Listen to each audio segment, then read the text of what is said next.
So Hurricane Katrina happened in '05 and lost everything. It was bad. The crime was bad. I was living in a state where I didn't know not one person. As an adult, you're responsible for 100% of the shit that happens to you. It's funny because that's a quote that a lot of people say, just don't give up. But it, like you said, it's such a simple quote, but it's literally a lot harder to actually put in action. It's kind of what point to make that pivot. Pandemic was a blessing for me, bro.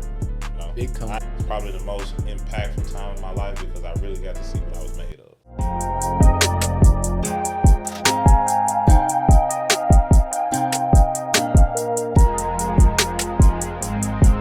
come in here, it looks professional. Tune into the content.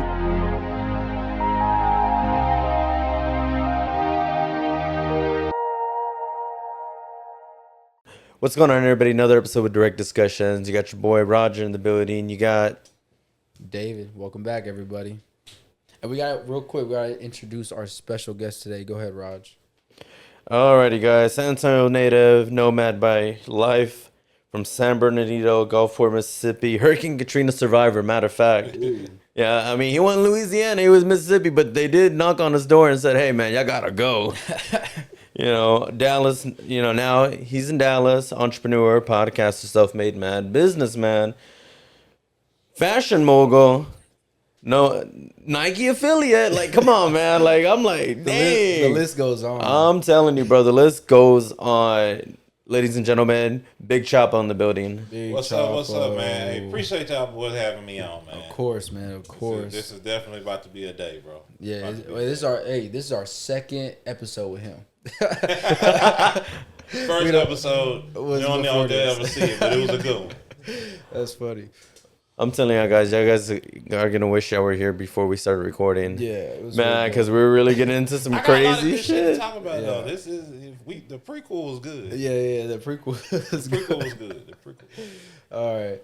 Alrighty, man. Appreciate y'all having me on, man. For real, this is definitely an honor, man. And let's turn up. Yeah, I appreciate you just for driving out here before anything. Like, for real, that drive, I know it's a good little drive, so I appreciate you for taking time. For sure, man. For sure. Yes, sir. Yeah. All right, let's get into it, man. You know, you're born in San Antonio. You moved around a lot. I know we can go into the specifics, maybe touch on a little bit of detail, but, you know, for everybody who doesn't know, this guy's actually from San Antonio. He went through a lot to get to where he's at now. So, ladies and gentlemen, first question. Which okay, so you're moving around a lot, and then I mean you can shed a little bit of light on it before I ask a question if you want. I guess we'll just do that instead, it'd be easier. But you know, tell me about your moves, man, from San Bernardino to Gulfport to Jacksonville to, you know, Memphis, and just you moving around a lot. Tell me how that shaped you to become the man you are today. Man, it actually made me camouflage, man. I've had to learn how to blend in a whole bunch of different environments. So just kind of starting off, this is the house I grew up in San Antonio, Texas. That's dope. So Apple Valley Drive, man, is where I grew up, Southside San Antonio, born and raised. I lived there 15 years. And man, like I grew up in a Hispanic hood in San Antonio, bro. Yeah, one of 3 black families in the hood where I grew up at. So, you know, my whole life, I've always been around Hispanic culture. You know, that's what I grew up in. And then my mom ended up meeting this guy. She came home from school one day. She was like, "Yeah, we moving to Cali." Damn. I'm like, what the fuck? Like, I want to go to Cali. Yeah, like all my friends here, everything, you know. And we ended up moving to Barstow. You know, Barstow is, I'm going to tell you what Barstow is. If you watch the second Fast and the Furious where they found Tyrese. Oh, yeah. That's Barstow. Oh, yeah. So we moved to Barstow, San Bernardino area. It's kind of like Richardson, Plano. They ain't too far from each other.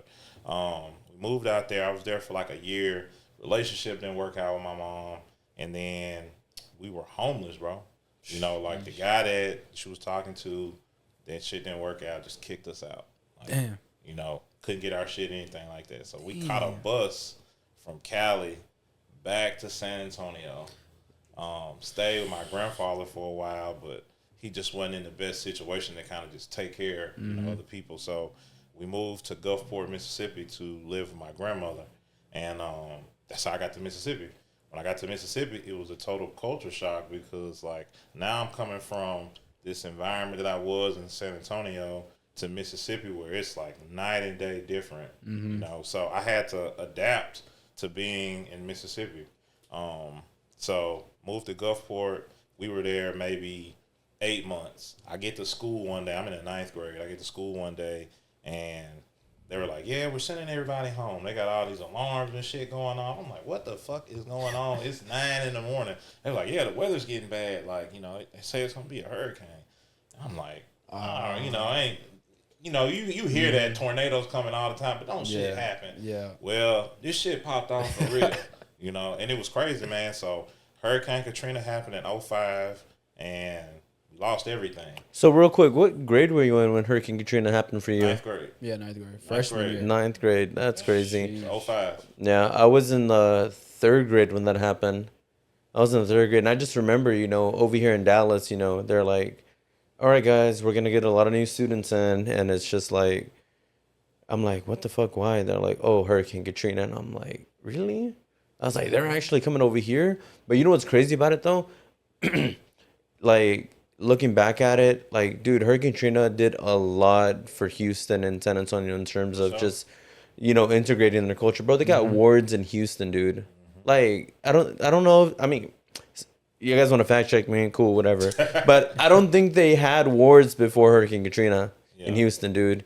And, you know, just the cultural impact it just had, bro. Nobody talks about it enough. It's like, it did a lot, bro, because, like, even now, man, I've met some amazing people, some great people that Katrina was the best thing that ever happened for them. It was that push that they needed to get out and do something different to make them who they are today. To get out of Louisiana in general. Just get out of that whole environment, how bad it is, the culture down there, whatever it is. A lot of get people out just of migrated to the surrounding states. But yeah, man, it was game changing. So moved to Mississippi. That was Gulfport. Katrina happened in 2005, and then we lost pretty much everything, man. And it was bad. The crime was bad, man. Like, I remember, you know what Winn-Dixie grocery store is? yeah. Okay, so you don't see a lot of them. No, not at I all. see those. I remember, like, so my grandmother was a RN, so first responders at the time kind of had priority over a lot of stuff. So you could get gas, you could get food, like the main essentials that everybody needed. If you weren't a first responder, you came like second in line. Yeah. So police officers, paramedics, all of them got it first. And I remember riding past Winn-Dixie, and it was like a Radio Shack, a movie theater, and a Winn-Dixie. I remember seeing a guy with a Winn-Dixie grocery cart and throwing it in the Radio Shack window. And, bro, people were just, like, taking shit out of there. Like, it was crazy, it was bro. going crazy. It was literally like some shit on the Purge. Oh, yeah. Like, the crime was so bad that they sent the military in to keep the peace. You know, like, it was crazy times, bro. It's crazy to hear that because, you know, you think about, you know, everyone's like, oh, like right now in 2024, it's like the election this, the election that, people are going to riot and shit like that. That But shit dude, real. that's real. Yeah. That's what's scary, yo. If it did happen, the assassination actually happened, yo, would have been. Because you got to think about, crazy. like, during that time, man, you had people that didn't even have a home to go to. Yeah. They didn't have any food, and there wasn't nobody you can call. Cell phones was down. Survival of the fittest at that point. So you had to do what you had to do. So the crime was bad, man, and, you know, you didn't have any, like, electricity, running water in certain places. So, man, we skedaddled, bro. We left the car. Damn, We literally left the all hopped car, in one too? car, put the shit we could put in, and we drove, and we went north, and we ended up in Jackson, Mississippi. So for those who don't know, where Deion Sanders used to coach before he was in Colorado, he was at Jackson State. Yeah, Jackson State. Yeah, so that's where Jackson, Mississippi is. So we ended up migrating there, man. And that's kind of like where I finished high school and stuff, and kind of did like my adulthood. So how'd you end up in Memphis? So fast forward a couple of years, you know, life happened, and I ended up taking a job out there, and ended up going through a divorce. And the thing was, like, me and my ex-wife at the time were planning to move to get closer to her people, which it was up towards Memphis. So I ended up making that migration up there. So And you're a real one for that too, moving where her family's at. yeah, man, because, you know, it was just Jackson, and I love Jackson, and I met a lot of good people in Jackson, but I'm not from there. But it's not the best city to want to grow and invest in. A family and everything Yeah, like that. and it's not a lot of businesses growing, so, you know, just me, and it's kind of like the mindset that I've always had for my life. I always wanted to get somewhere where I could get more opportunity. Yep. You know, it was more visibility and stuff like that. So Memphis, I'm not gonna say it was the best move, but it was better than where I was. It was a step up. Yeah. You know, so man, made that move out there, and met a lot of good people in Memphis. Man, that actually, I think I was able to find my identity on who I wanted to identify as in my new life by myself in Memphis. But at what age was that though? I was 30. 30. Gotcha. I was 30. So I was 29 a couple months, then ended up turning 30. But man, that was the best decision I probably could ever make. So would you say like whenever with your ex-wife and you got out of that situation, is that when you hit like your biggest growth spurt as a man? Definitely. Okay. Because I was on my own. You know, I was living in a state where I didn't know not one person. You know, so I ended up taking a job up there. I didn't know how that was going to work out. Yeah. You know, didn't have any family, no friends. I literally just got dropped off somewhere and just had to figure shit out. Shit. You know, so even now, like with my side hustles and stuff, a lot of that passion came from having a lot of available time and not shit to do, nowhere to go. You know, so I invested that time into like growing businesses and stuff and starting a business. You know, so and that for me is probably the most impactful time in my life because I really got to see what I was made of. Yeah, I think your new name should be Adaptive Chapo. Because your whole life is all about adapting, bro. It's all about adapting. Literally everything you're saying is like going from one situation to the next situation and it not being as good as the previous one. So you're just like adapting. What do I got to do now? It was never a break, bro. Even now, bro, it's still a grind. Yeah, literally. You know? But it's become part of my life now. You know what I'm saying? So life is a grind. Life is really, a grind. life is a grind. I tell a lot of people, man, you can't complain about having a whole bunch on your plate when the goal was to eat. Ah, that's a good quote. Somebody put that on a shirt. Put that on a shirt, Chapo. You know, so that's what it is, bro. Like, I just came to the point in my life where I just stopped complaining about shit. You know, because nobody gives a fuck. Nobody cares. Right. Literally nobody cares. You know what I'm saying? Like, you may have a couple of friends like, oh, I could do something for a little bit, but it's no longevity in that. You know, you just gotta figure this shit out. So no, most definitely, especially with anything you do in life, because I mean, if you think about it this way, the main people you think that are gonna support you or like have your back don't really got your back. It's the strangers that make you rich. That right there for sure, bro. Somebody quote that too. Put that on. We got a lot of shirts dropping. Put that on a shirt too.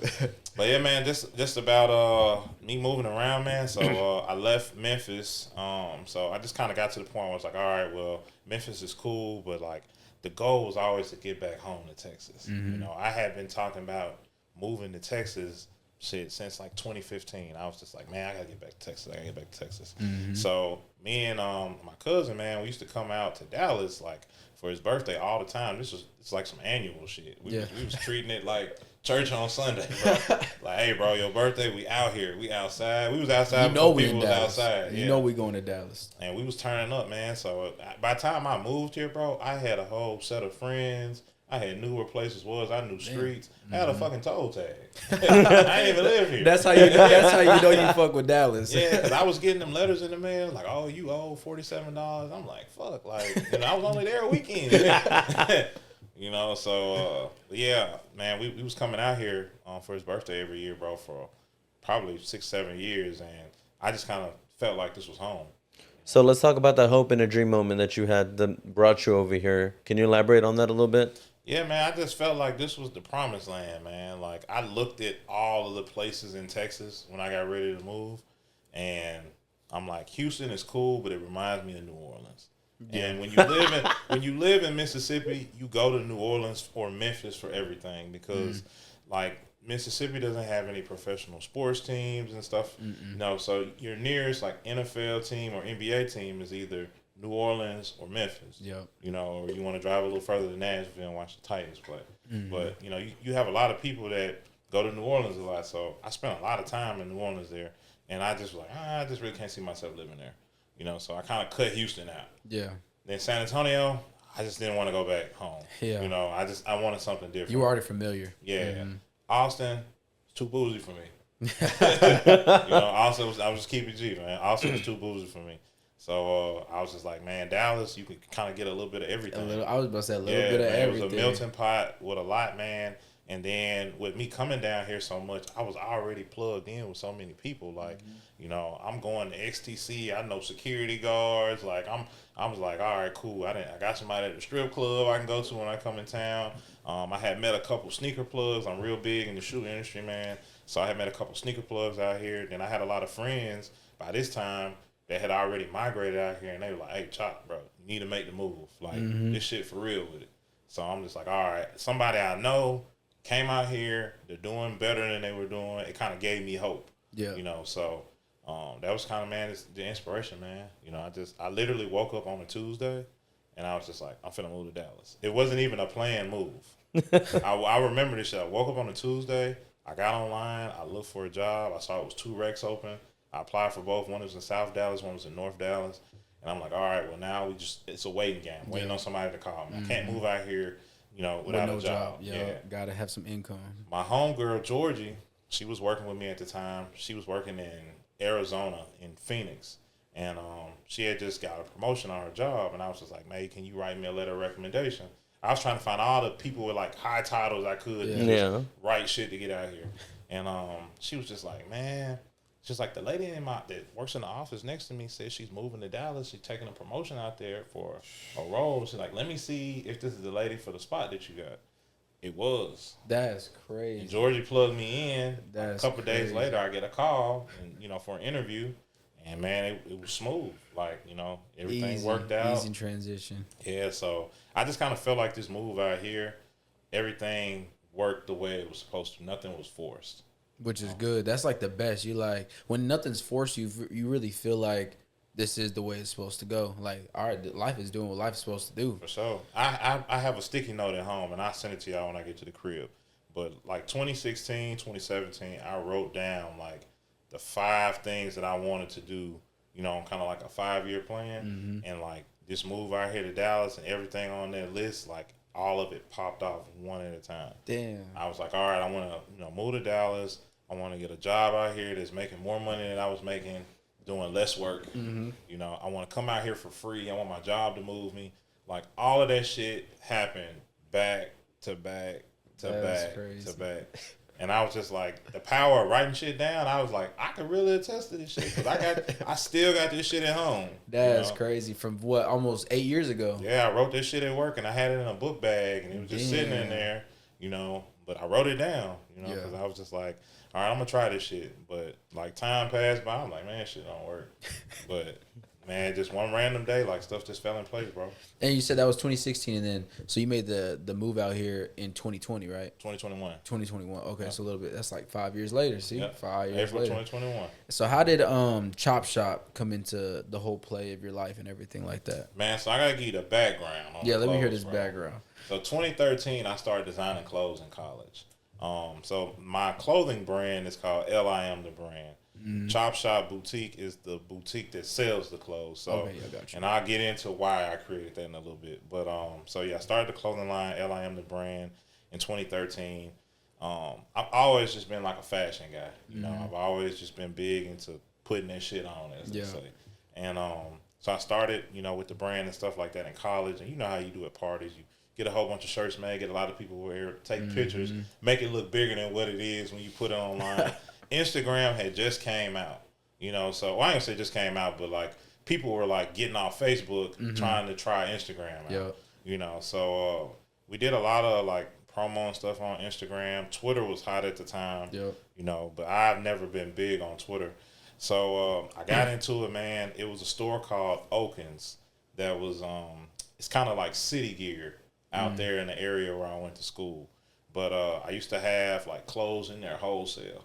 Oh, okay. You know, I wasn't making any bread off of it. I was literally getting a refund check, buying a whole bunch of shirts, getting people, you know, getting it printed. And I'm going to the people at Oakland's because I had a homeboy that used to be a district manager. He played the part for me. I'm going to the people at Oakland's. I'm like, man, look, everybody wearing this shit. You know, because I got all these pictures at the parties. I'm just like, hey, put this on. 20, 30 people wearing shirts. And they was like, all right, well, yeah, we'll give it a shot. We'll do a little wholesale deal. So I wasn't making any bread off of it. And I'm like, man, if this is what it takes to make clothes, I don't want to do it. So I put the clothing shit down for a long time. I put it down from 2013 to 2019. 2019, when I ended up moving to Memphis, I kind of was just like on some individuality type situation where I kind of wanted to just promote myself again, just get my name out there. So I just started to make like one-of-one pieces for myself. And I'm going out, I'm on Bill Street, and people like, damn, bro, like they're asking me is my brand somebody else's brand. Yeah. And I'm like, okay, well, you know, I'm getting favored with somebody else. I'm like, all right, well, maybe I'm doing something right. And I started wearing it to work and stuff like that, and people was feeling it. So I'm like, man, I think I'm going to hop back into making clothes. I'm already designing, doing graphic stuff. So, you know, now with me hopping in, trying to do the clothes and stuff like that, I'm like, all right, cool. So the pandemic happens, 2020. Everything shut down. Nobody's going to work. Everybody's working at home. And, like, social media to me had been bigger than it had ever been in life. Yup, the you know biggest what I'm saying? thing. In 2020. Yep. I'm like, all right, well, this is my opportunity to get it out. So I started doing shirts for my graphic business. So, like, my artist name was L the Artist. Mm-hmm. That's what I was going by at the time. And I had designed, like, this real, like, just chill, basic shirt that just kind of said L the Artist, and it had my logo and stuff up there. I got my homeboy, Red Robinson. He printed me off, like, 20 shirts.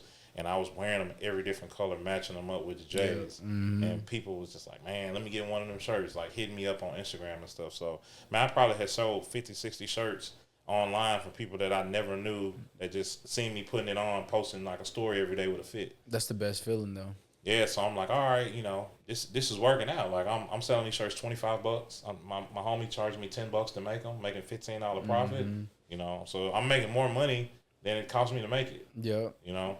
So I'm like, all right, well, I said, I need to design some real shit now. Mm-hmm. So I wanted to put stuff on my name on it, so when people see it, it would represent me. Mm-hmm. So I started to put Chapo on a lot of clothes, but I wanted to do it in a way to where it was fashionable, it was stylish, and people will remember it. And Virgil was like a big influential piece of, like, me doing fashion stuff. Young Dolph and Virgil. Yeah. And I would say Young Dolph, man, because when I was living in Memphis, that's who, even though I don't know him, but just looking at what he stands for, when I was living in Memphis, man, seeing these camouflage cars riding around Memphis like the army, bro, and like the way these people operate, bro, like that was some boss shit. Yeah. You know, like when you would see them, bro, you would see them 2, 3 at a time. You don't know if you're going to see a Bugatti, a fucking G-Wagon, or a Lambo, all camo wrap, ride on the freeway. You know, but to see people in sync like that, under one guy running all this, I was like, man, I need to get like that dude. That dude up there. And he pushing his brand, you know. Paper route was like his thing, so I just kind of said, man, I want to do the same thing Dolph's doing. You know, I want to push my brand, have my shit on with people, you know, doing their thing with my stuff on it. So that kind of got the mindset behind it. And then the whole Virgil stuff, man, he just made his stuff different. Yeah, Virgil was ahead of his time for sure, bro. When he got the Nike collab, bro. Bro, that was it. It was up after that. It was up after that. It was done. Right, rest is history after that. That Nike collab, even Nike shot up, he shot up, everything, bro. So I'm just like, you know, who is this guy that Nike is allowing to do 10 shoes? A collab, yeah. Yeah. Like, you're not an athlete. Nope. You're not a music artist. You know? So I'm just like, who is this guy? Like, why are you so special? But he was designing so much stuff for so many different companies and brands. So I'm just like, all right, well, you got 2 legs like I got. You put your pants on one leg at a time like that. Like, why can't I be this dude? You know, so, man, I just put a lot of thought into it, a lot of push behind it, and I had a lot of inspiration from those 2 people. So I'm like, fuck it, I'm finna push my shit. You know, LIM the brand represents me. It's a brand, you know, and it's a catchy logo when people see it. So I started to push it, man. So I was selling shirts out the trunk of my car for a long time. Like, people would hit me up like, man, I want to get my wife and my 2 kids one. So I'm selling 4 to a family, you know, and I'm getting these made on hand. You know, shout out to my shirt plug, Vika and Jackson. That was like my first official like shirt plug that kind of had me rolling. But yeah, so I'm hitting her up like, hey, I got 3, 4 orders every day, you know, and it was rolling, bro. To the time where I had made 25, 30 grand, I was selling shirts. Sheesh, bro. You know, shit was adding up. Quick. Know? So I'm like, all right, I done caught on to something now. But of course, like all fashion stuff, shit is in trends. Yep. It slows down. You got to keep shit popping, you know, to keep it rolling. Yep. So I kind of moved to a different style. I wanted to, like, I seen online when they say, if you don't copy somebody, you're not doing it right. You know what I'm saying? Like, it's a reason you have fake shit, because the shit is popping. You know, so I'm like, all right, I want to put some shit out here like Virgil stuff, but I don't want it to be the same. Yeah. So I came up with a design that was similar to it. Was doing like more of like the basic text on shirts and placing it like real odd and shit like that. And I kind of figured out my own swag. But I wanted to do like key things that when people seen it, you're always gonna see this shit and you'll know it's me. So the first thing is I'm gonna put Chop on almost everything. You know, second thing is I'm gonna put the number 25 on everything. That's the day I was born, so it's more symbolic to me. And then I had the I Am the Brand logo.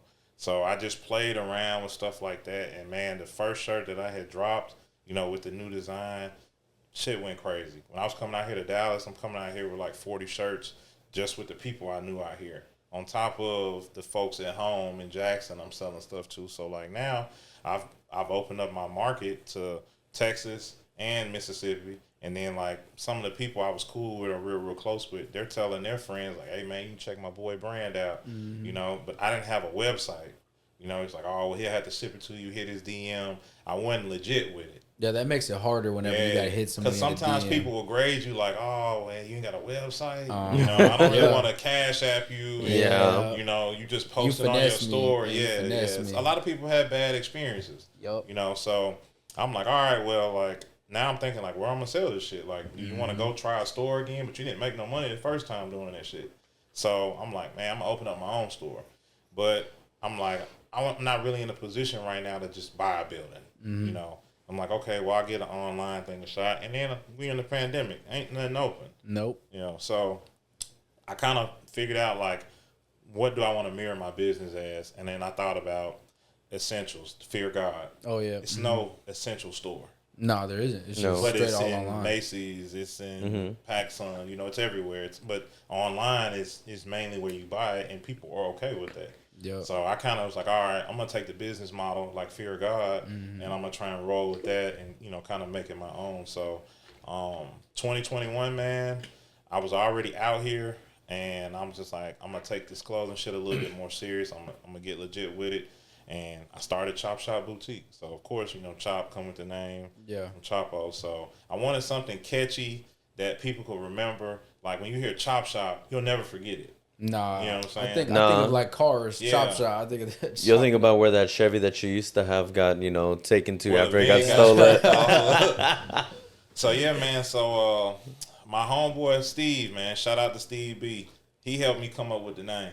He was like, man, you should call that shit Chop Shop. That's actually dope. Yeah, I was like, bro, that's I think that's it right there. Yeah, Chop Shop. Yep. Then we came up with the slogan, man. He was like, you gonna tell motherfuckers shop with Chop. Shop with Chop. So that's my website. Shopwithchop.com. Yeah, that's dope. So man, we sat down and, you know, we chilled and came up with that shit, man, and we got it rolling. So 2021, Chop Shop Boutique was created, man, and I didn't know how to run a boutique at all. So a lot of this shit was trial and error. Yeah, straight trial and error. Straight trial and error. But I think that's the best part about it, though, because I mean, I don't know. A lot of people are always selling master classes, and you should, you know, buy my master class, learn how to do this in three easy steps. I don't even think it's a right formula for any of this shit. Like it's like they say, it's more than one way to skin a cat.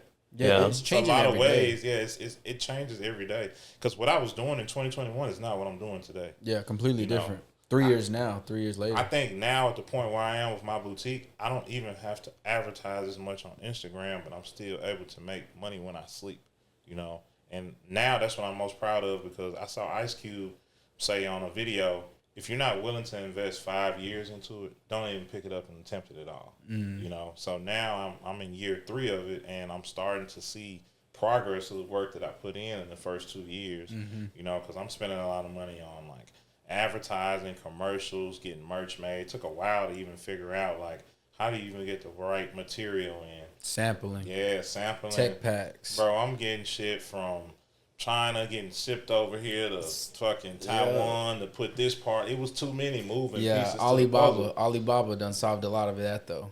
They did, man, but I got on drop shipping. Yeah, drop shipping is easy. Now you don't have to have no inventory. No inventory, bro, but it's just about finding the right partner. Yep. And see, I got out of like even now I still have some pieces that, you know, our hand touch where I gotta get this put on by this person and that, you know, some of the more higher end pieces, but like my main everyday stuff, bro, like I found me a good connect, good quality shit, built a relationship with them, And bro, it was the best thing that I ever could have did. All right, so here's the main question: who's your plug? Nah, I'm just playing. I know you ain't gonna I'm give gonna it give y'all up. that same answer private selection give when they ask who's the plug. They just say nothing. That's funny, bro. So, going back into the whole clothing business, and you said you got a lot of inspiration from Virgil and Young Dolph. So, what are some of the key elements that you specifically at that time said, I need to try this or I need to try that to elevate you in the sense of where you were at that point? Man, just really looking at what was going on in the fashion world, man. Like oversized tees had came back in style. Yep. Just really trying to keep up with the Joneses, you know. Not being outdated, but also trying to do something different. So my thing is, I didn't want to do a very colorful brand. I wanted something that was more stationary, black and white, this or that. But when you give people too many options, it's hard for them to make a decision. Yeah. I've learned in my full-time job in sales. I did sales with them over a decade now. You know, I think I've mastered the key to selling anything. If I had to go out here and sell this water bottle, I don't even know anything about it, but I can do it. Hey, what they say? You can sell this pen? Sell me this pen.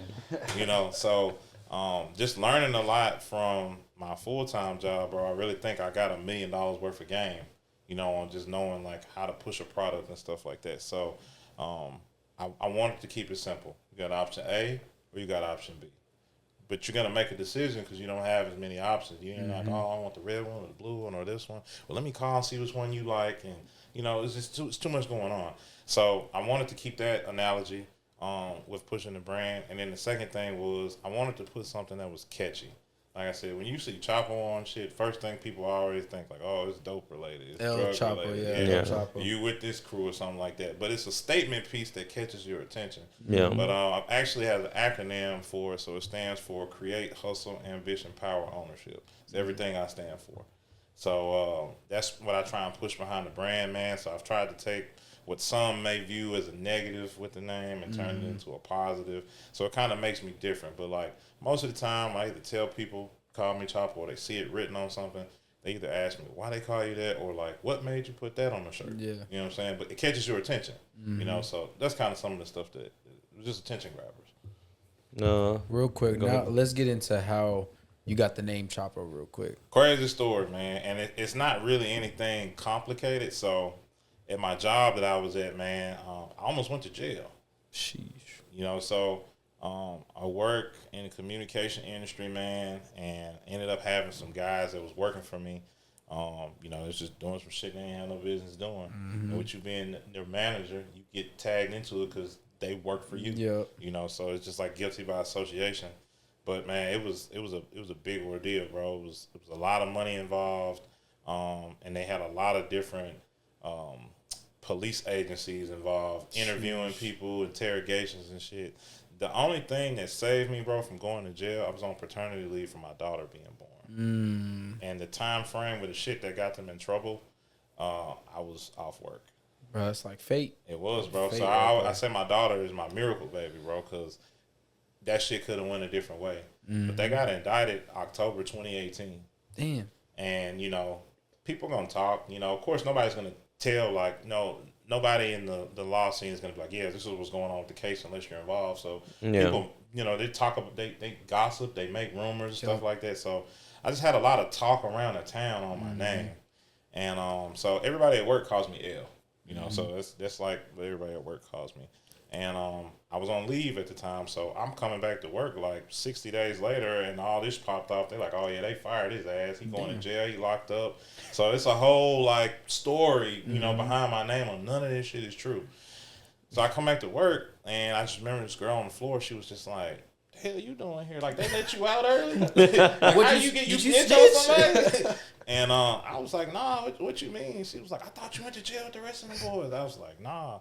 She was just like, man, you like the motherfucking El Chapo of this bitch. They just can't catch your ass and you keep getting away. And so every time she would see me, she would just say, well, what's up, Chapo? What's up, Chapo? Yeah. So she just started calling me that. And then other people started calling me that, you know. So what made me just kind of embrace the name, man, so this all happened like pre-divorce. Oh, okay. You know, but I'm still in the divorce, like going through the process of this Oh, shit. okay. Okay, so it's like a lot of shit just going on, you know. And when I ended up moving to Memphis, you know, I was just kind of going through like an identity crisis. Like, who do I want to identify as? Who I'm finna be in my new life? Like, my whole life has just changed and switched up. And man, I just would tell people to just call me what they was calling me back home. Chapo. Yeah. So I rolled with it. I didn't really care how nobody felt about it. You know, I embraced it, but I also tried to make it my own. You know, and add that to it. So that's how I got the name, bro. And you said, what did it stand for again for the audience? Create, hustle, ambition, power, ownership. Chapo. Chapo. I like Chapo, that. Yeah, Chapo. So, so you have the clothing brand, you have the graphic business, but then you also have your personal brand. So, if you were to put it in a scale in a sense and be like, okay, this is more important than this, how does that all play out with your personal brand, your clothing brand, and, you know, the marketing? So, man, to be honest, I try not to give one business more time than the other. I've learned a very creative skill now is to use one business to help the other. So, like, I use the graphic business to design all the clothing for Chop Shop. And then I use me as a brand to embrace both of the other businesses. You know, so that has helped me out a lot. But I try and balance all three of them out.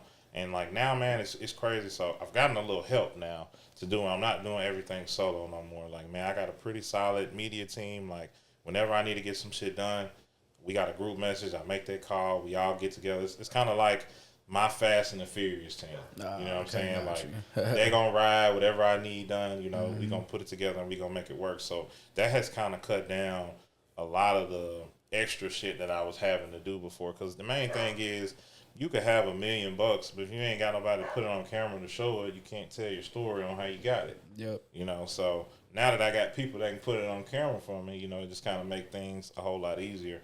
But yeah, I try not to give one brand more time than the other, so just trying to balance them all out. But you got Chop Shop Boutique, which sells LIM the brand in it, so I kind of can embrace myself, you know, through the boutique with pushing the clothing brand. But kind of my approach to it is now I try and take my face off of it as much as possible because it's not really about me. I want to empower the people in my stuff. Yeah. You know, I literally want you to be a walking brand, you know. So that's the end of that perspective. And then, like, with the media business and the graphic work, man, like, that has kind of been like I'm going to say more of a dream come true because I've always been talented with art, but now to have people like in your DM reaching out to book with you and like nah, bro, I want you to do it. Like I got on Fiverr and I paid $50 and I didn't get what I was looking for. You know, like I should have just came to you first. You know, that feel good. Yeah, you know? Bruh, that's funny because what you call it? So a couple of weeks ago, you know, I do all of my stuff on Canva, right? Whatever. But then Ariel had this idea. He was like, "Nah, bro, I just pay somebody $5 in Pakistan and do it for free for like $5." You're gonna get $5 worth of work, Bro. Yeah, $5 worth of work. It was $5 worth of work. This shit looked like 1980s Bollywood or some shit, bro. I was like, nah, we should have just stuck with what I had. It was clean, simple, look good, whatever. But I'm just like, bruh, nah.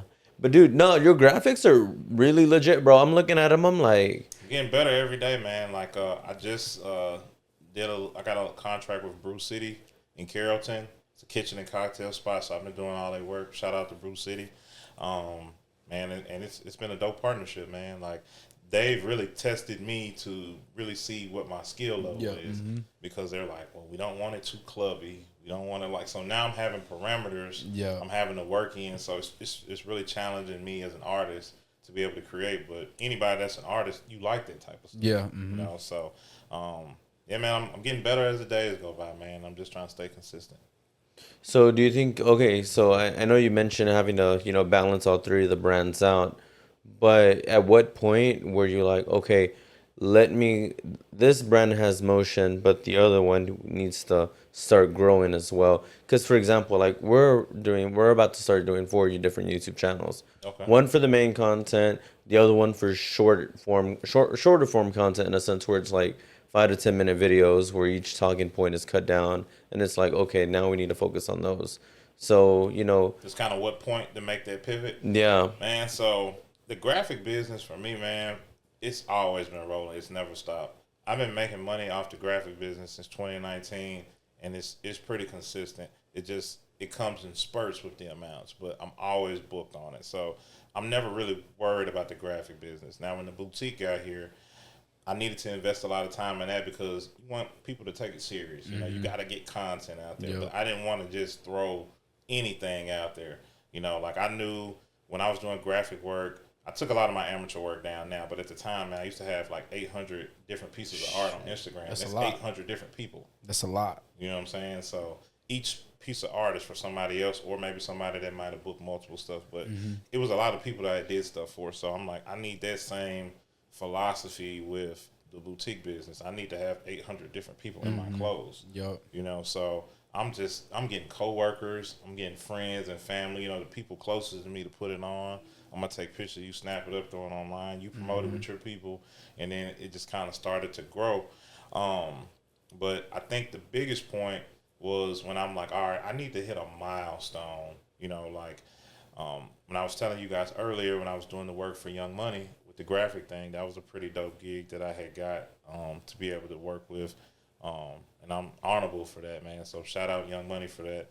But I needed something big like that for the boutique. Yeah. I needed a milestone for it. So crazy thing is, so I'm a Nike affiliate member. I just got that this year, early in the first quarter of the year, to be part of the program. And I got that through the boutique. And the way that I found it was I was scrolling on Instagram one day and I saw this lady. She was like, "You want to make $6,000 a month selling Nike products?" I said, "Fuck yeah, sign me up." It sells itself. It sells itself, bro. But me personally, now I only wear Nike. Yeah, I got a Nike tattoo here. I got Just Do It tatted across my neck. I got a Jumpman with a 23 on this. You a walking Nike brand. You need to cut the check, bro. I'm like, I've been rocking Nike for a long time, but I'm dedicated to the brand. So I'm like, you need a motherfucker like me on the team. Yeah. But of course, they're gonna pick who they want. You know. Yeah. But I'm like, all right, well, they got this program. I bet the qualifications to get in are astronomical, which it was. So I ended up finding the link and stuff to apply. Bro, I applied 6 times. 6 times. And got denied every single time. But they're telling me you got denied because of this. You got denied. So I'm like fixing the shit as I'm getting denied. But you gotta wait like 30 days before you can apply again. Every time. Bro, I've been doing this shit since last year. Damn. You know, so finally it hit, and I had got an email like earlier this year, it was around like January, February, and I thought it was just gonna be another denial letter. Yeah. And they said I got in. Hey, so what are some of the requirements that they were asking for you to become an affiliate? So it's influence based. So you got to prove like you have the influence to push people to buy product. Okay, gotcha. So I had a couple of YouTube videos that me and my boy Sav did through other like podcasts and stuff. We were getting 10K views here, 10K there.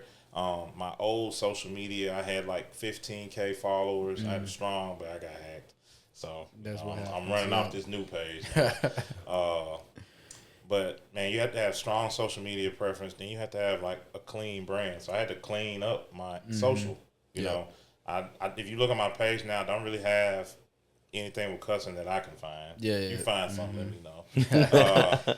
But yeah, I had to clean up my social media. Then at the same time, like that's kind of like where the acronym for Chapo came in place. Because I'm just like, all right, I come to Nike saying, yeah, I go by Chapo. It's an automatic hell no. They're going to be like, what the fuck hell? no, dude. We're not putting this shit up there. But like if I have something that's catchy, creative, and has a story behind it, and I learned this from watching the Air movie. So I saw how they thought behind the brand because, you know, they were affiliated with the movie. So I'm like, okay, I need to keep myself in mind with how they were looking at stuff in this movie, and I need to keep the same thought process with trying to map out like how am I represented, you know, myself. So that's when I came up with the acronym. I'm like, okay, I got to turn this into a positive to where, you know, it stands for something. It's cool and it's catchy. Then also with my brand, I have a collection called Sneakerhead, and I always said like, Nike, if you watching this, cut the check, man. Like I always said that my Sneakerhead brand, that was my ticket to take me home. Yeah, you know what I'm saying, because it's like the sneakers app, you know. It's clean, it's catchy, the design is simple, but you could be a person that wears Crocs in every color and be a sneakerhead with Crocs. You know, it's not dedicated to just one particular brand. It's so universal. And I just always said, like, I can see this swoosh up under it. Yeah. You know what I'm saying? So I had the sneakerhead thing, and I really dived in a lot on, like, the meaning behind that and stuff like that. I think that's what pushed me over the hump. It was a lot of questions I had to answer, but I really took the time to, just kind of put the meaning behind a lot of stuff. But they definitely do a full check on like everything you got going. That's wild. That's dude. actually good though. It's That's like good, getting a job, but it's good but bad because the good part is like they're finding the flaws, and that's why it's good because you're like, okay, now I can get better. This is forcing me to get better. Like you said, adapting. What do I got to do next? What I got to fix here? So how does like after you got the affiliation, how does it? Yeah, buddy. Give me 1 second. How does it switch? Like, what helped you with the affiliation after that? Like, once you got the affiliation, you got it approved. What was the next steps after that? Man, so probably for the first couple of months, I really didn't even know how to handle what I had just got, because for one, you got a goal to hit. You got to target. You got to target. We can pause real quick. Ask Ariana. I'll cut it.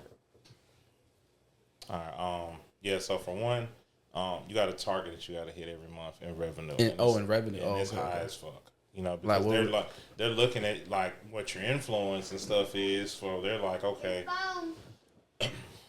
No, that's all good, bro. I know we can cut out and stuff like that. Yeah. All right, cut here.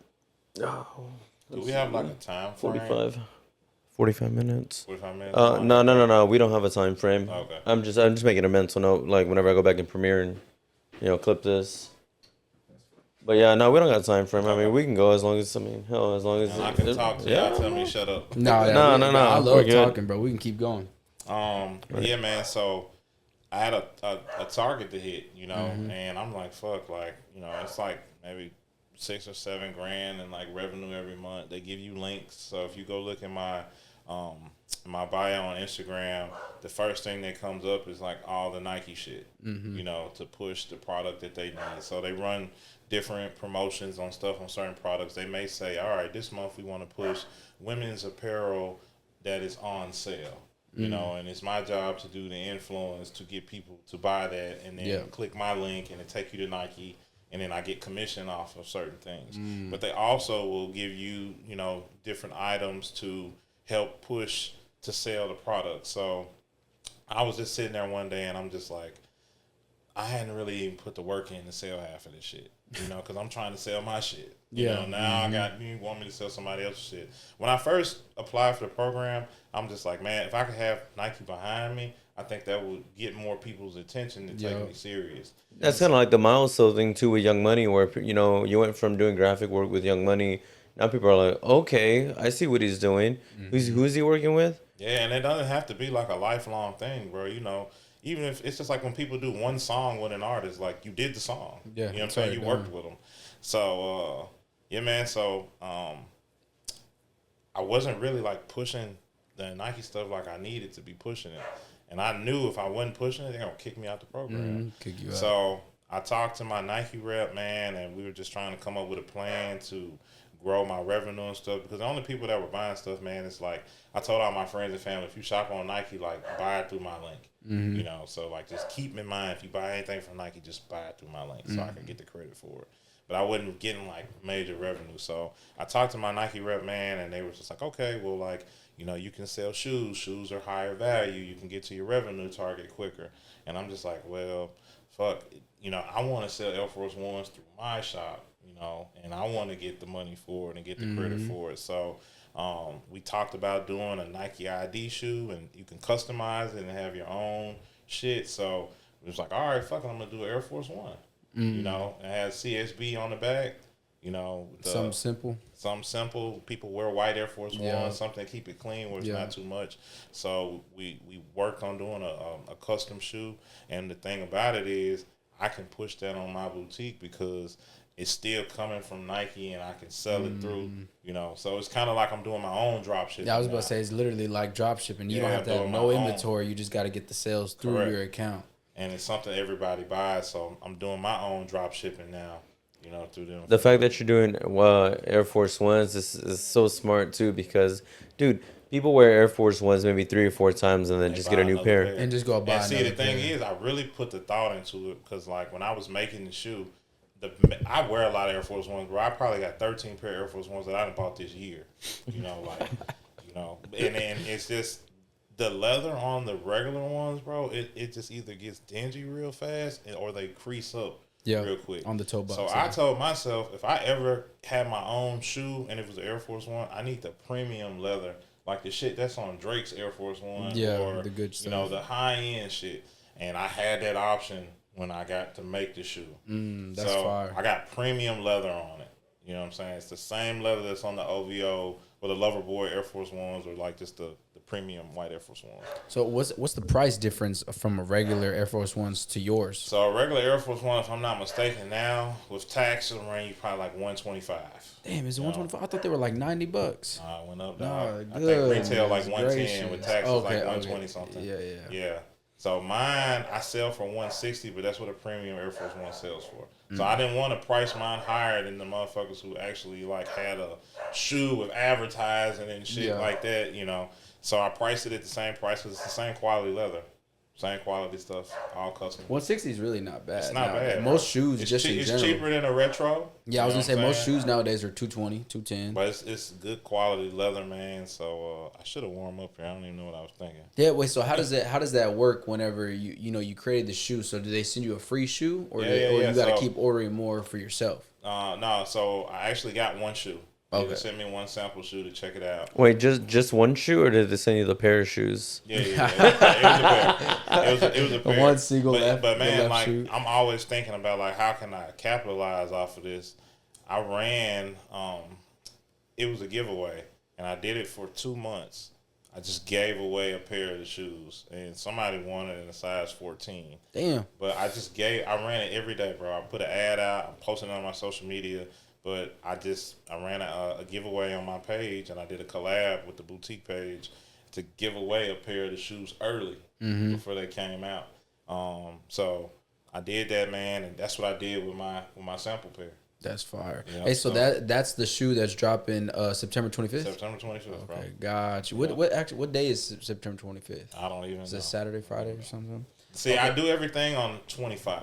Oh, okay. That's my symbolic number. There you go. Yeah. Everything. So, no matter what no matter what day it is, it's 25. 25th. Just know it's 25 in Chapo. Yep. Chapo 25. So I do everything on 25, man. So I got actually my fall collection is gonna be coming out on 9/25 as well. I just hadn't made that with the chop shop, right? Mm-hmm. Okay, yeah, got you. So like right now we got all like summer, spring clothes. So most people do 4 seasons. I combine those 4 into 2.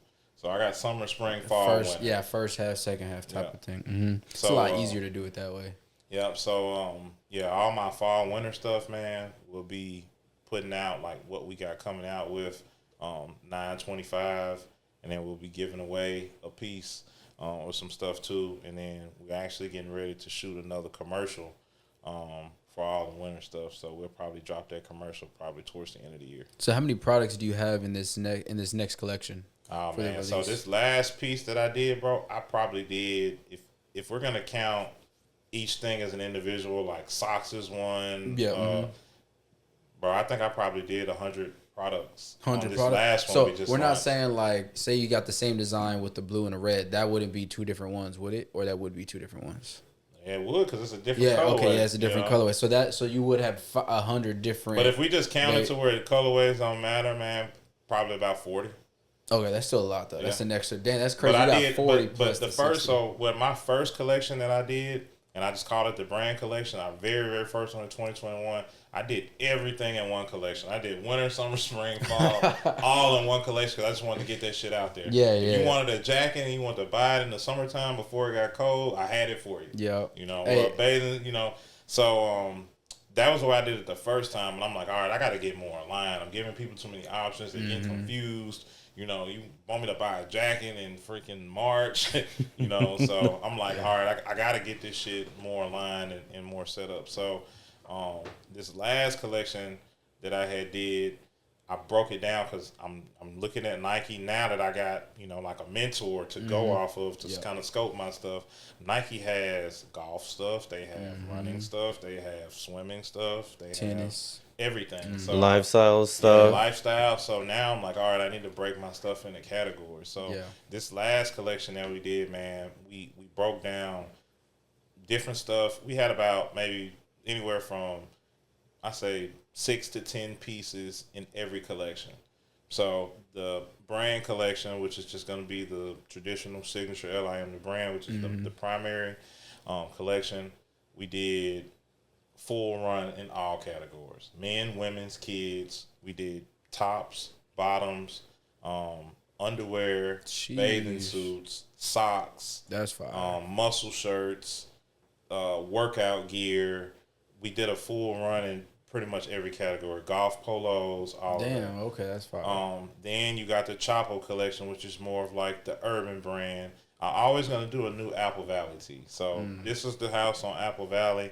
And, man, this has probably been like my most iconic shirt. People buy the shit out this shirt. I ain't going to say I don't know why. I know why. Because it's the most, you know, it's real. Yeah, it looks cool, though. I like the Apple Valley. Sounds dope. And I did the black one first, man. And when I first did it, people was like, man, what house that is on there? And I kind of tell the story. They're like, I like that right there. I'll get one of them.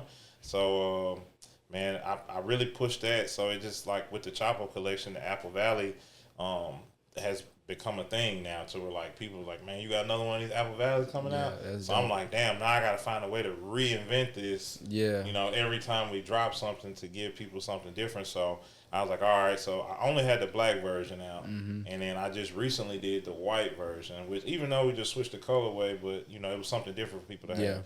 But with wait, if you don't mind me asking real quick, what's the address? I want to look at the house and see what it looks like now on YouTube. I mean, on Google Maps. 6291 Apple Valley Drive. Didn't your family still live there? Your family still live over there? Nope. I don't know who's in it, but I'm working on a documentary about my life, so I'm gonna be hitting them people up soon. When next time I go to San Antonio, I'm gonna knock on the door and be like, "Hey, can I walk in?" Like I'll pay you whatever you need to do. But I even got it. I got a tattoo on me too, man. That's fire. Yeah, that's fire. Hey, that right there.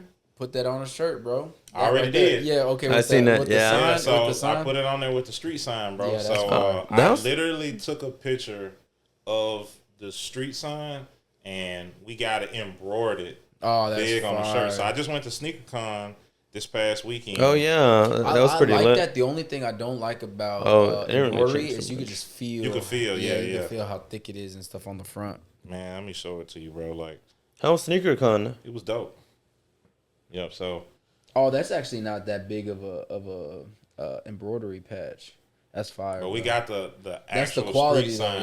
That's good quality on an oversized tee. You seen it already? Yeah, I did. I saw it online when you had posted on your story.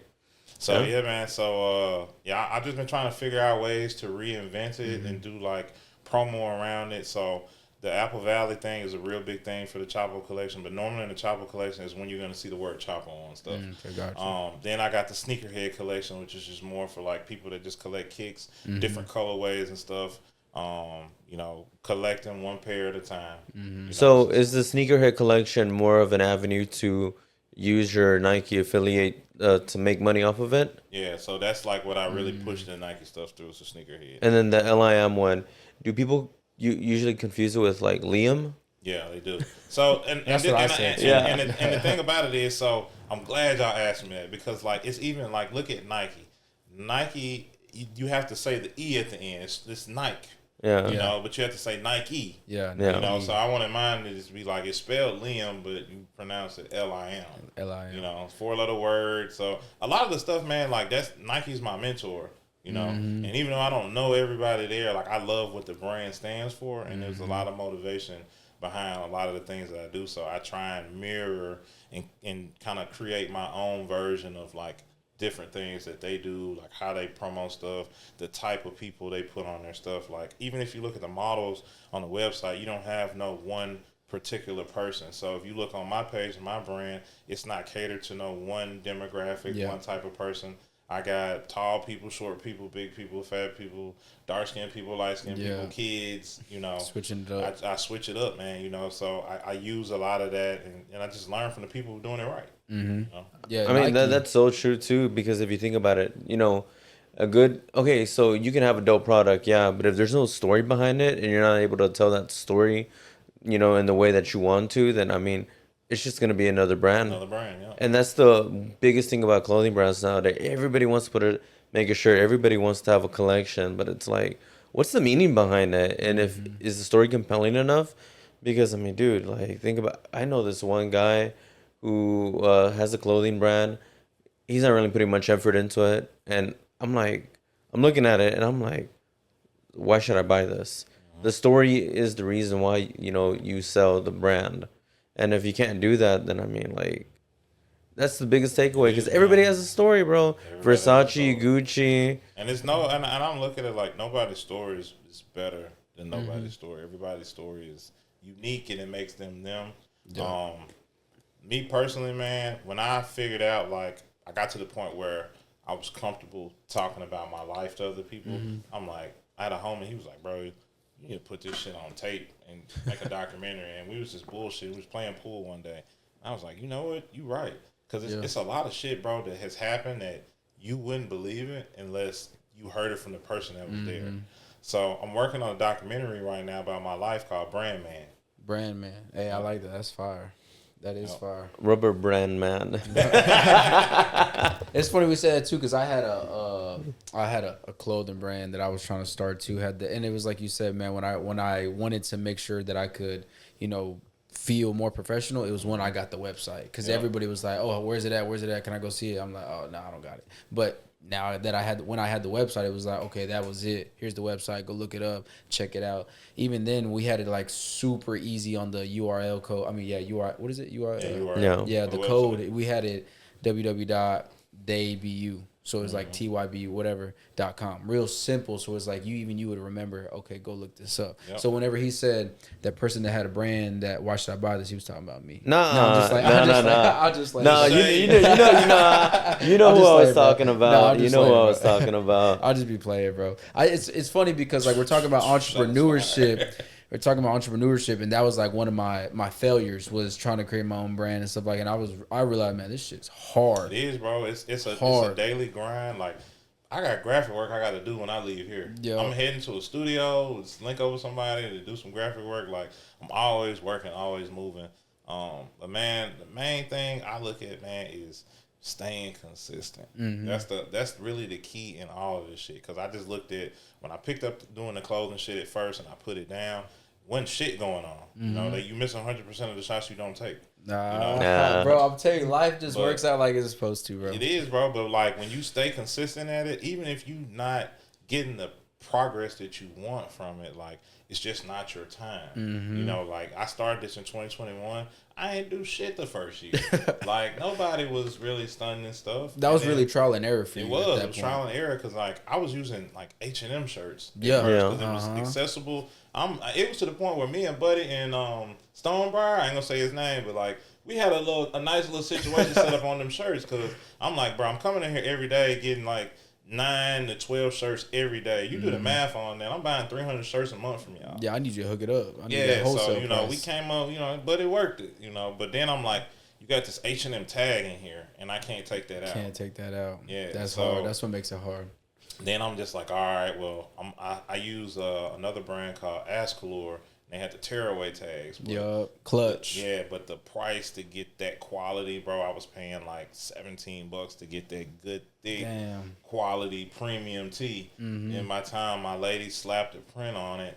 You know, I'm out about $30. $25-$30. Yeah, so if I'm not selling the shirt for at least $45 to $50, you're not really gonna make any progress off of it. But then when you get into $50 for a shirt, You know, now you're like, all right, well, I can go buy a Supreme tee. I can You go go from buy, demographic up here to Yeah. like nobody wants, like now you go to now a you're smaller getting compared audience to the bigger brands. Yeah, smaller you know? audience now. So like when it's $25, $30, $35 is like that smooth price point. It's like, oh, it's not expensive, but it's not cheap. But I could do it if I fuck with it. Then I'm gonna buy it. Yeah. So like all my tees now, unless it's stitched, $35.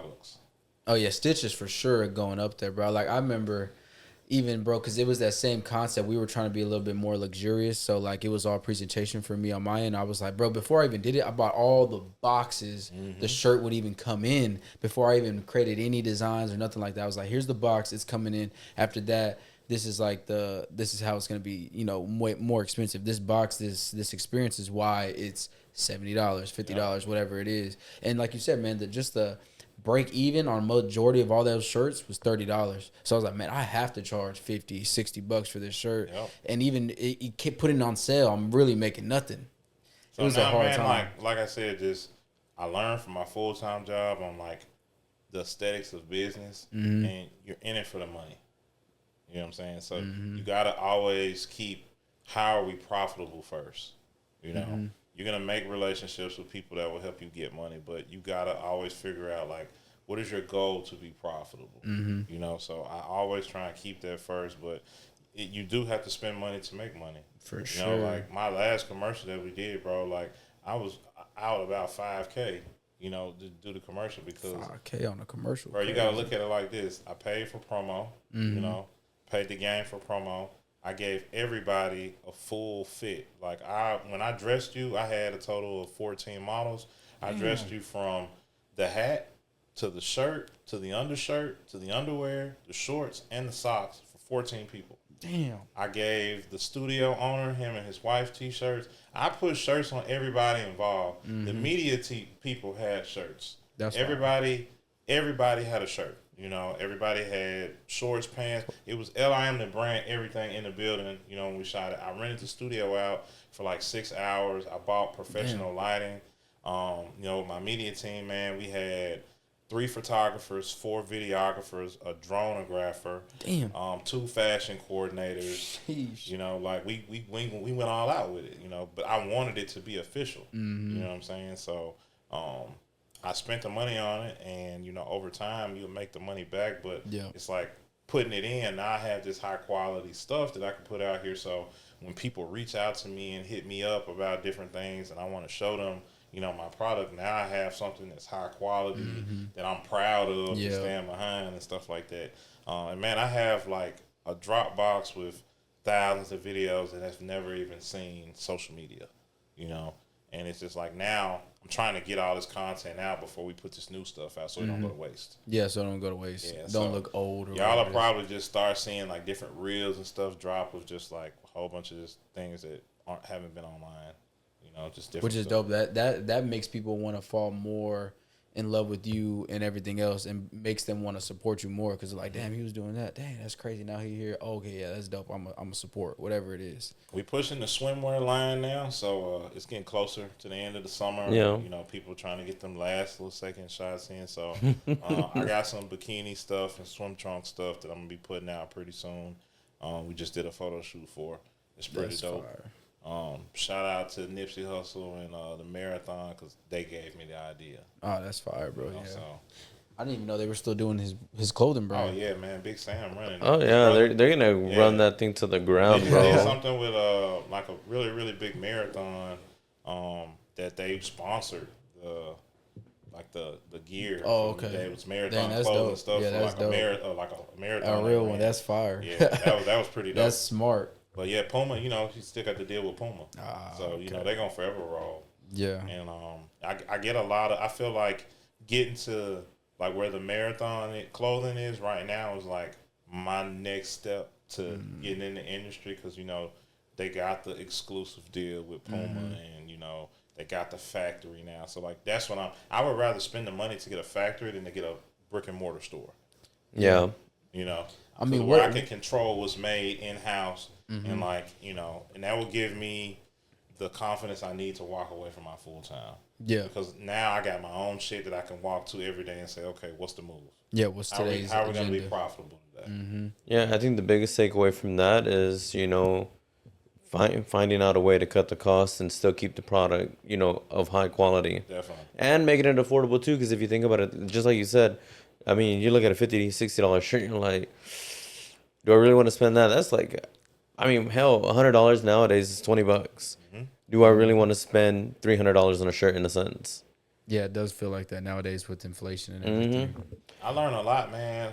I watch a lot of gangster movies. Y'all watch a lot of gangster movies like Scarface and shit like that? Not the old ones, more of the newer ones. Okay. I think for me, I've watched like all 3 or 4 of the Godfathers. Training Day. I like a lot of movies like that, man, because not necessarily for what the hell they had going on, but like the mindset that they had to run business. So another thing that I try and keep in mind is if you ever seen American Gangster with Denzel Washington, his whole concept behind his business was cutting the middleman out. Like, fuck paying these people 25% to make this small margin on it. I'm gonna go get the shit where they're getting it from. Shout out Alibaba. And, so that's my whole concept now, man. Like I'm trying to go get the shit from where everybody else getting it from. To where I don't necessarily want to be a plug. I want to have access to it to where my shit is coming out at this prestige level. So but I'm learning a lot now because I'm in the rooms with the right people. That's what I wanted to touch on now that we're there. Networking, bro. Like it's always about who you know, and everyone's watching. Even if you think nobody's watching, For sure. But let's talk about the networking, bro. When did you networking start popping off, and what are some of the steps you took to network with the right people you needed to network with? Man, so I've always been a social butterfly, man. Like as y'all can see, Yeah. it's not hard for me to have a conversation with anybody, man. But I learned a lot from my job, man. I had to network in my job to move up, to move around, and move to these different cities. So I took that skill set and applied it to my regular life. And I've met, man, so many people along the way. I would say 50% of it is about being in the right place at the right time. But the other half is, do you already have your shit together when the opportunity presents itself? I got a formula in my head that I've been going by my entire life. And it's preparation plus opportunity equals success. So if you prepare for it, you got the opportunity that presents itself, you're going to be successful because you've already prepared yourself for this opportunity. And it's a lot of stuff. Like I've been telling myself, like, even when I got these tattoos, I said, bro, if Nike come to me today, I could tell y'all why y'all need to cut the check. It's already there. You got I've been working on this. 3 of them. Yeah, I've been working on this since Playing the long game. The long game. That's kind of the mindset that I have, man. And like, it's not even a particular person that you're looking to come in contact with. When you meet good people, you also want to be genuine. Like, I never want anybody to feel like I'm only getting cool with you because of what you can do for me. And I'm not the person to ever ask anybody for anything. Like, anybody that I've ever worked with or done stuff for, like, it just happened, and we worked out whatever we worked out, and I try and keep relationships good. I never try and burn a bridge. Even bridges that I have burned, I'm one to go back and rebuild the bridge because you never know when you got to go back across it. I've always said, man, same people you see on the way up, the same ones you see on the way down. So I try and rebuild bridges with people. It may be people that I may have fell out with over time, over whatever reason. 2-3 years go by, but like, what we still mad for? Let's put this water under the bridge, rebuild it, and make a bigger bridge, a higher one. So I've always been on that concept, man. But being in the right place, man, is been God sent, and I've met a lot of people from being in the right place with the right people, because some of those people have led to me meeting other people. And just try and keep the relationships genuine, man. But I would probably say networking and relationships has been the biggest piece of business that I've learned, because you can have the best brand in the world, but if you don't have the right people to embrace it, then you don't really have anything. Oh, I like that. That's so true. That's a clip right there. Yeah. That's a clip. Hey, so I got 2 questions. Do you think that you could ever, I know you're affiliated with Nike, but do you think you could ever have them as your production? Man, I would love that. I would love to work with Nike, man. I would love to visit the facility in Oregon and give me the same respect you gave KD, or the same respect they gave Drake. Yeah, taking around that whole facility, everything like that. You know, man, it's crazy. So I actually used to work for Nike, which is crazy. Yeah, yeah, I used to work for Nike, and it was recently. But I wanted to learn the business. Like, I'm so invested in this shit, bro. Like, I got on just to do something part time to learn the business, to see how the company works, to see the structure, and just kind of learn the game. So there's a short period of time that I did that. I did learn a lot. Memphis actually is like their second hub. So, you know, you have an employee store there as well. You have a lot of like the distribution centers and stuff like that in Memphis. So I kind of already now know like how the company functions and where the shit come from. Yeah. If you ever order something from Nike here, look at the address where it comes from. It's gonna have Memphis on it. Yeah. Yeah. Okay. Gotcha. No, that's true. I got like 3 shoe boxes up there in the closet with that. I didn't even know that. So they got a distro center in Memphis. So they also have the train that runs up north down the middle of the U.S. So a lot of that stuff they transport by train. So I learned a lot of the business just working as a part-time employee. I didn't give a fuck about how many sales came in. I want to know, like, teach me the game, Mr. Manager. Like, how does this work? Like, where's the inventory come from? Like, it was all like, really, it was like an internship. That's how I looked at it. Like a they look at you and like, employee of the month right here. Yeah, right here. I'm like, okay, yeah, what system do he you want to use? know Like, everything. That's how I came in. I was so eager to learn. You know, I'm learning like the systems and stuff, but I'm also learning this because I have a business just like y'all's. You know, so if you're functioning, making billions of dollars, this is how you operate. Who am I to say it's a better way to do it? Yeah, exactly. So, it's hard to say you wouldn't want to even listen to Nike's plan because it's already working. It literally coming works. in, man, I'm asking questions like what systems you use. I'm looking at like where you getting the shoe boxes from, like what happens when something is damaged. So I'm getting a lot of processes and I'm just storing this information, you know. So when I came in with a plan, you know, when I went in there, because it wasn't even about making money, you know. I could care less about that. It was literally about just learning the game, being a sponge, and getting the connections. Like that job opportunity, I literally came in to put myself in the right place because I didn't know going in I was gonna say, all right, well, yeah, you could meet the district manager, but that doesn't mean that he's gonna help you with anything. You know, but if I'm around and I'm doing the work that they want me to do, then okay, well, like, all right, well, yeah, this guy, we like him. Yeah, he's a hard worker. Yeah, so you start to meet people and stuff like that. And I didn't want anything from anybody. I just literally wanted to just see how the business worked. You know, so that helped me a lot with growing my brand on seeing like how Nike operated and their best practices and stuff that they had in place. So it gave me a good sense of knowing like how a multi-billion-dollar business runs. Which is deep. Yeah. Here's my second question. It's a little bit deeper one too. Cool. What do you want to be known for? What do you want to be known for as a man going forward? Man, so it's crazy that you say that because I actually used to ask a lot of people that, like, you know, I used to say, like, man, you want to leave your legacy, you know, and, like, what do you want people to say you stand for?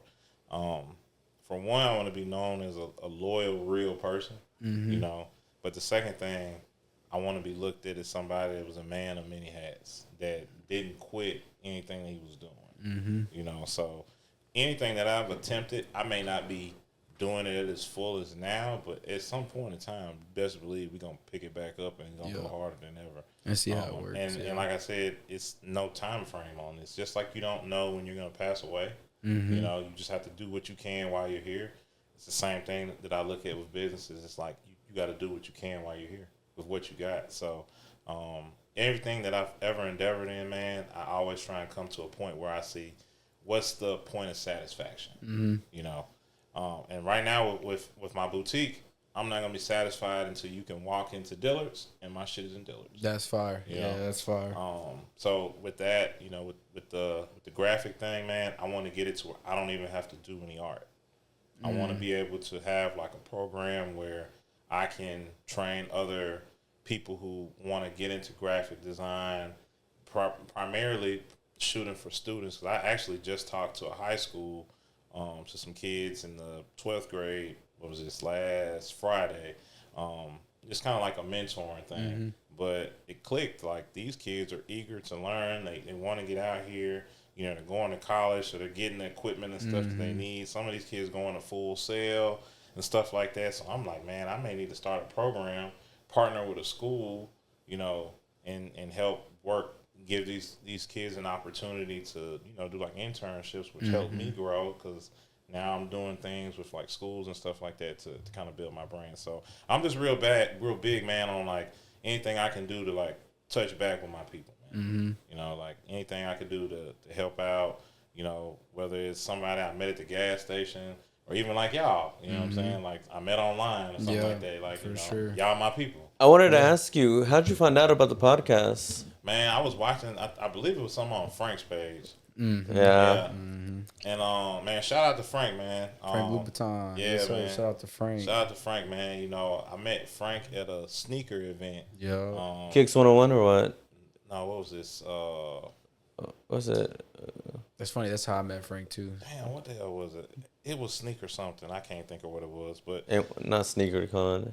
no, it wasn't. It was more like a private event. It wasn't one where people were selling shoes. Oh, was it that like, Mav sneaker event? Yeah, that the one where they had Big Dirk. Extra Plug. Yeah. Okay, So I met Frank there. I got a homie that he's a mutual friend through, and he introduced us. And he was fresh than a bitch.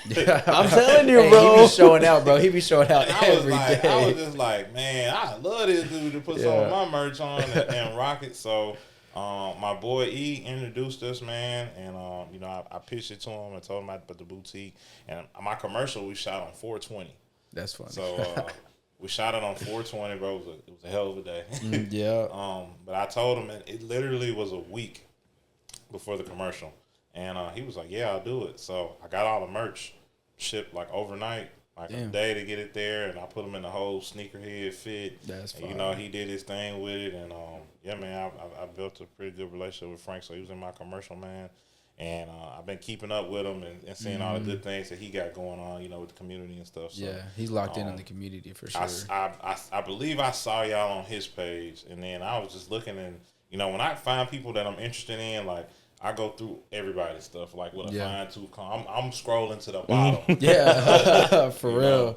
So, man, I like what y'all had going, man, and I like what y'all represent and what y'all were putting out there. And I was just like, this is something I could see myself being a part of. So let me ask you this: since our platform is similar to what you and Sav had going on, did you see a little bit of yourself and him in us, in a sense where like, they're bringing on entrepreneurs. They're not even big entrepreneurs, so to speak. They're more local, sharing their stories, getting them out there.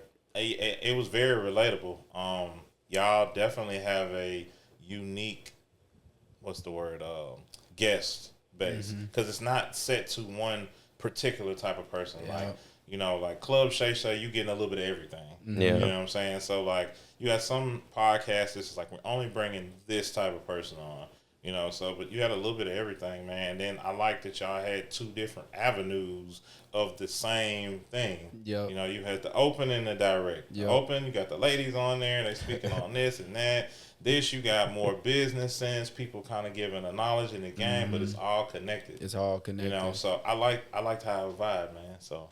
Yeah, man, I really appreciate that for sure, dude. Here's my I'll say maybe my one last question before we wrap this up, and it goes deep again. Pause. But what is some advice you would give to your 17-year-old daughter when she is 17? Well, I feel like she gonna be on game. By the time she's 17, but I guess you could say some life advice. Yeah. That's a really good question, man, because it's so much that I would say.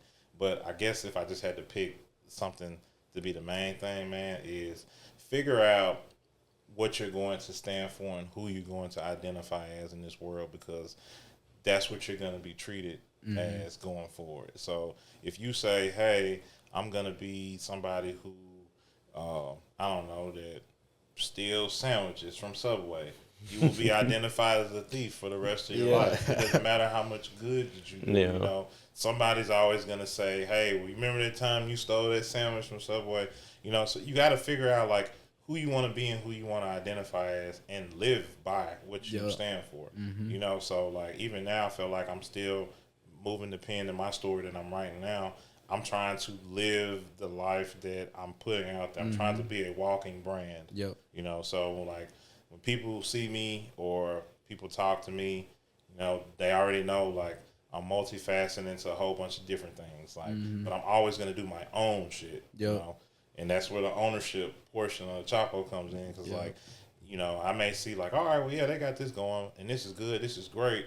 But I want to do my own, and then I want to do it like this and do it like that. So I just kind of want her to have that same mindset that I have, but also be smart about it. Like have a plan with it. Don't just have a A and B plan. Like have a C, D, E, and F. You know, most Just people in got an case. A, B, and C. You know, but those other plans in case these three don't go. Yep. You know, and the average person, 8 out of 10, isn't even gonna have a plan C. Yeah, most You know what don't. I'm saying? To think about it, yeah, that's also true, David, because like everybody that we talk to, they're like, "Oh no, there's no plan B. I'm going all in on this." But I mean, you got to be realistic, dude. Like, you know, let's say plan A doesn't work out, then what? Oh well, I mean, I don't know. This is all I know. Blah blah blah. And I mean, I want to relate to it because the message, you know, I get where they're coming from. Where they're like, no, they're deeply invested in their plan A, but, bruh. Let's be realistic. Let's say it don't happen. Let's say plan A hits the fan and it don't work out. What's plan I B? always plan for the worst, bro. Most people plan for the best, but I plan for the worst. And they always say, like, why would you do that? You're just planning to fail. Well, no, like, that's really the safety net. Yeah. You know, I'm saying, like, all right, if this goes south and this is where it's at, we already know at best case scenario in this boat, this is how we're looking. You know, but if it works out, it just works out. We all know what to do when it works out. Yeah, I guess a good example to relate to that would be the pandemic. When it happened, a lot of companies never knew or didn't plan for what if shit hit the fan. And then shit hit the fan, and everybody's like, "Damn, what are we doing? Who's getting paid? How are we gonna pay the employees? Is it coming out of my paycheck? Sure. Is it who is it? We don't know nothing." But if they would have planned for it, now you know. Okay, if it does hit the fan, this is how we're gonna do this, and this, and we're not stressing like everybody else. Man, I saw the writing on the wall. The pandemic turned into a bandemic for me. It was a blessing, bro. Like, I know a lot of people got sick and hurt, and, you know, I do deeply care for the lives that was lost because I actually lost a friend. One of my basketball teammates from college, he died from COVID. Oh, man. But, man, you got to capitalize on all the opportunities that present themselves. You know, it's no particular time to just say, all right, well, we can just do it here, but we can't do it there. Yeah. You know what I'm saying? So, the pandemic was a blessing for me, bro. You know, Big come up. I took the negative out of not being able to go to work and, like, okay, let's not just sit at home and complain like everybody else. Like, oh, I'm going to lose. What am I going to do? Who's going to pay this? Like, okay, what are you going to do about it? Like, as an adult, you're responsible for 100% of the shit that happens to you. Yeah, You know what I'm saying? Like, at the end of the day, like you said with your legacy, when they get ready to tell your story, they're going to say, well, he was doing good until then he just gave up. You know, like, Oh man, you know, you gotta pivot, gotta be camo and adapt and blend in. I mean, yeah, because like some of the biggest businesses that made it out of the pandemic were commodities, and if you weren't a commodity, then you had to figure out a way to pivot. Like, I mean, hell, that's also another thing with like clothing stores, bro. So many fucking stores just closed, bro. Or they couldn't keep up with their leads, or they're still closing now, just because the ones that pivoted and pushed online business more are the ones still in business and not having a for lease sign on their front door. And marketing is huge, man. That's the most important piece. Like, that's kind of what made me want to get into it, because I didn't realize how important it was until you're seeing what it's doing for other people. You know, like, I'm looking at Fashion Nova, Sheen. They're paying people to put their clothes on, influencers with large following to promote it. So let's just say you got somebody, 2 million followers on TikTok. You know, you paid them $100 to put it on. You're gonna make that $100 back the day you give them the money. Yep. Yeah. You know what I'm saying? And everything else is all you. So I'm just like, okay, I see it now. You know, it's just kind of like with work. They say people don't leave jobs; they leave managers. You know Yeah, what I'm saying? facts. Yeah. So it's all about the man behind the brand. Yep. You know, so that's kind of It's funny you say that. With those two brands you mentioned right there, they probably got their system or their scheme from Nike or Adidas, like you just said, affiliate marketing, where, hey, Nike got with the program off of saying Fashion Nova blow. Yeah. Oh yeah, with Kim 'Cause Nike Kardashian didn't or always who have was it. it? I Yeah, forgot yeah. her name. That Black China, I think it was. And maybe Nike blew didn't it always up. have this program. This is recent, like within the last Okay, year. got you. You know what I'm saying? But you're looking at a brand like Fashion Nova who sells products between $5 and $100, which is in a reasonable, affordable market, and they're making millions off of Yeah. it. And they're not having all this money spent on advertisement to do this. They go get a couple models, because I know a dude that's a Fashion Nova model. You know, they just send you stuff. He go take professional pictures, and he all over the website. That's wild. That's dope. Yeah, it's just crazy. But Nike's looking like, all right, like we're missing out on an avenue. Like, yeah, we've been on the throne for a long time, but it's always going to be people that get right here, and they don't necessarily have to be on it, but they're doing something right if they're getting close to it. Taking some of the market share right there at that point. Who don't know about Fashion Nova? I don't even know. Bruh. Just think about it. Fashion Nova is big. Bro, I for sure I'm don't gonna shop go on Fashion right Nova, now. but I'm gonna go right now to my search right now, guys. Search. Boom, Fashion Nova right there. quick. And the only reason I'm on Fashion Nova is because I'm buying stuff for my girl. Yeah. See what I mean? Though I'm not gonna say it's as popular as Nike, but it's just as popular. I think it's more popular for women. Yeah. More for popular women. But that's their target audience. You know Yeah. what I'm saying? It's They women. figured out their niche and they're running with it until it doesn't work anymore. But you know, so I look at the writing on the wall, man. You know, my blind is just open. Yeah. All right, so this is my last question for sure. All right, This is the last. This is my last. We can last. keep All right. rolling, man. We can keep rolling. What is your advice to anybody coming up trying to do anything they're doing? Don't quit. Stay consistent. Have a plan. And that sounds so simple. Yeah. But just think about how many people have said, I want to start a lemonade business. They buy all these freaking lemons and sugar. They make it. One day goes wrong and they say, oh, screw it. This shit ain't going. And then they find every excuse on why it's not working. And then they were like, well, I know somebody making cookies now, so I think I'm going to try that. You know what I'm saying? Like, you got to go through, like Nip said, you got to go through every emotion.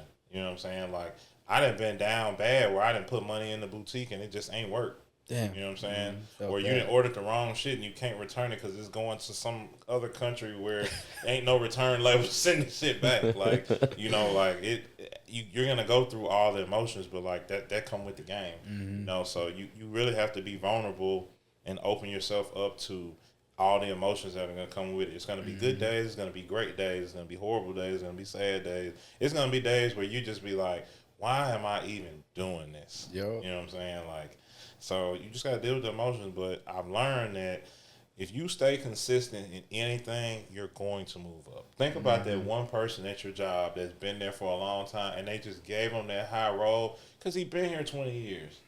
Think about it. They just been here long enough to survive that they just gave them the spot. You know, so I just learned with consistency, man. Over time, like, you're just gonna fall in the right place because you're gonna have so many people. It's just kind of like a pyramid, man. And you starting off here and all these people here, as you stay consistent, these people start giving up. And you're doing this because they're falling off. Before you know it, You at the you're top. at the top. Yep. You know Oh, what that's I'm a saying? good analogy. I like that. Yeah. So I just say keep rolling with it, man. Don't stop. Don't give up. It's funny because that's a quote that a lot of people say is just don't give up. But like you said, it's such a simple quote, but it's literally a lot harder to actually put in action to not give up. I've been listening to y'all ever heard of Wes Watson? Wes Watson. Motivational speaker. No. I'm a face guy. If I seen his face, maybe I know him. Gotcha. So yeah, I've been listening to Wes Watson, man. Look him up. But man, he has a pretty good story, man. You know, he was in jail 10 years, got out $200. Now he's a millionaire, driving a Bugatti and living luxury. But he does motivational speaking. But man, I listened to one of his messages, and I promise you, I thought he was talking to me. Like, that's just how impactful it was. Like, you know, and it's just about like making excuses and owning like 100% of the shit that you do. You know, I don't think a lot of people really know how to take accountability for a lot of stuff. You know, and then years go by and they be like, oh yeah, I know I messed this up. Well, you could have prevented all this time, because it's the one thing, it's the most valuable thing in the world. You can't get time back. Nope. Even money, I don't even care about money, because you can get it back. Yep. You know what I'm saying? And it's not the same dollar bill. It ain't the one printed April 5th of 1995, but I can get it back. You know, but I can't get 2 years back. You know, but I could waste another 2 years. That's true. You know, so but a lot of his stuff, man, is just about accountability. And I was listening to a Drake song, that Drake and 21 album, but on Privileged Rappers, he said niggas be making excuses, act like they taking their time. That's a good. That shit hit home, bro. Yeah, that's a good. That shit hit home. I felt like he was talking to me, but it got me up off my ass, because I'm just thinking about like, oh, when you got new stuff coming out? Oh man, well I had to get out of that shit. Yeah. You know, I had to stop telling folks that, like, and then I applied a lot of pressure to myself, because I started to put a date on stuff. Like, when you tell people you got a date, now you got to deliver, or now that kills your word. You know. So yeah, that's so true, especially with us, because once we set Thursdays, we're like every Thursday, now we gotta do every Thursday. And then there's some days too when I'm like cutting up the videos or shit happens where, like, oh, I gotta go out with the family or we gotta do something, and then it puts me behind schedule on content creating. I'm like, fuck, I still gotta drop this shit Thursday, so I gotta be up at night. Yeah, I gotta be up 3, 4 in the morning, bro. I'm telling you, especially with the 3 YouTube channels we're about to start rolling out. Like, I've put enough systems in place to make those consistent, make this one consistent, and it's like, all right, me as a content creator myself, you know, actually creating the systems and processes and content, I'm like, I think I'm at a good point where, you know, I've built that consistency, and then David and I too, with the consistency of recording, finding somebody, maybe, you know, there's a month where like, all right, let's go ahead and knock out 5 or 6 in this month and kind of roll them out on a week by week basis to buy time for certain other stuff we want to do. Yeah. But yeah, man, I want to thank you for coming on the podcast today, reaching out, showing love, you know, checking out Frank and going through our content with a fine-tooth comb, just like I did to get all the information I needed. You know, before we go, I noticed in some of the other podcasts you said that, you know, Sav is more the numbers guy and you were more the planner, and you know, when I heard that, I was like, I like this guy because I'm the planner in this whole thing, bro. I'm telling you, bro. But yeah, again, man. Yeah, when you reached out and was like, yeah, I do all the soul, I said, man, this is me. Yeah, literally. That's funny. That's how me and Roger work. It's like he's more playing. I'm like, let's just get action. Go. So it's like we just feed off each other like that. Like, hey, he's like, slow bro. down. That's why it's organic. Yeah. It's like y'all already naturally do this. You know what I'm saying? It's not scripted. Like, bro, you weren't supposed to say that. You know what I'm saying? Like, so, I appreciate y'all having me on, man. Before we close, can I give out my socials out? Everything. Yeah. So y'all can find me on all social media platforms. It's Chapo The Brandman on TikTok, Instagram, X, Facebook, and whatever else is out there. Hell. YouTube as well? Yeah. Okay, there you go. Also with YouTube, we do have the Chop Shop Boutique YouTube page with all our commercials. So that's just going to be Chop Shop Boutique. And our website is shopwithchop.com. So y'all check us out, man. And I appreciate y'all for having me on, man. Yes, sir. Hey, real quick, shout out to Frank Louboutin, just because in his specific episode, he was like, listen, guys, remember, somebody's always watching. And then we fast forward, well, I don't know, what was it, 3-4 months, and somebody that was always watching, and now they come on. So it's a full circle moment right there. So shout out to Frank. But appreciate you guys. We'll see you on the next episode of Direct Discussion.